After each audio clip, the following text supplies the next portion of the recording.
नमस्कार, अन्नपूर्णा रेसिपी या चॅनलमध्ये आपले सर्वांचे मनपूर्वक स्वागत। आज आपण करणार आहोत शिंगाड्याचा शिरा। उपवासाच्या दिवशी आपण शिंगाड्याचा शिरा करू शकतो। अतिशय पौष्टिक असा हा शिरा असतो। तर आता आपण त्याची रेसिपी बघूया। एक मोठी वाटी शिंगाड्याचं पीठ मी घेतलेलं आहे आणि एक छोटी वाटी जी आहे ते पाव वाटी मी तूप घेतलेलं आहे आणि पाव वाटी साखर घेतलेली आहे। आणि जी मोठी वाटी आहे जिच्याने आपण शिंगाड्याचं पीठ मोजलेलं आहे त्याच 2 वाटे मी पाणी घेतलेलं आहे। आधी आपण एका गॅसवरती पाणी चांगलं गरम करून घ्यायचं आहे, ते चांगलं उकळू द्यायचं आहे। आणि दुसरीकडे आपण तूप टाकलेलं आहे एका कढईमध्ये आणि त्यानंतर तूप गरम झाल्यानंतर त्यात आपण शिंगाड्याचं पीठ टाकून घेऊया। ते शिंगाड्याचं पीठ आपल्याला चांगलं आता भाजून घ्यायचं आहे तुपामध्ये आणि मंद याच्यावरती गॅसवरती ते आपल्याला भाजायचं आहे। पीठ भाजताना आपल्याला गॅसची फ्लेम मोठी करायची नाही आहे, नाहीतर मग ते जळून जाईल। मंद गॅसवरच ते छान असं भाजून घ्यायचं आणि सारखं आपल्याला ते हलवत राहायचं आहे छान, म्हणजे ते अतिशय छान असं भाजलं जाईल। त्याचा कलर बदलेपर्यंत आपल्याला ते हलवत राहायचं आहे असं।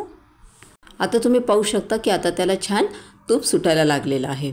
तरी आपण अजून थोडा वेळ त्याला भाजून घेऊया, कारण थोडा अजून त्याचा कलर चेंज झाला की ते छान असं पीठ भाजलं जाईल आपलं।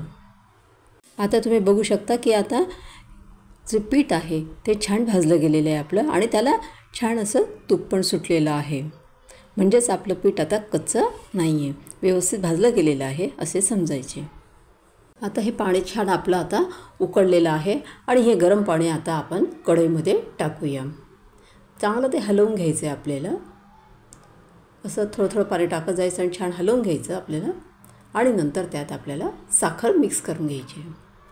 आता आपल्याला ते सारखं हलवत राहायचं आहे, म्हणजे रव्यासारखं ते नंतर असं थोड्या वेळाने ते पीठ पण फुलेल आणि छान तयार होईल आपला शिरा। पण असं सारखं हलवत राहायचं कारण ते खाली लागायला नको।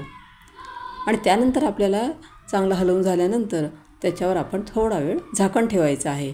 झाकण आपल्याला 5 मिनटं ठेवायचं आहे, पण त्याच्या आधी ते थोडं अजून उघडून बघायचं, पुन्हा हलवायचं आणि पुन्हा झाकण ठेवायचं, असं 5 मिनटं आपल्याला ठेवायचं आहे झाकण। अशा पद्धतीने आपला हा शिंगाड्याचा शिरा आता तयार झालेला आहे।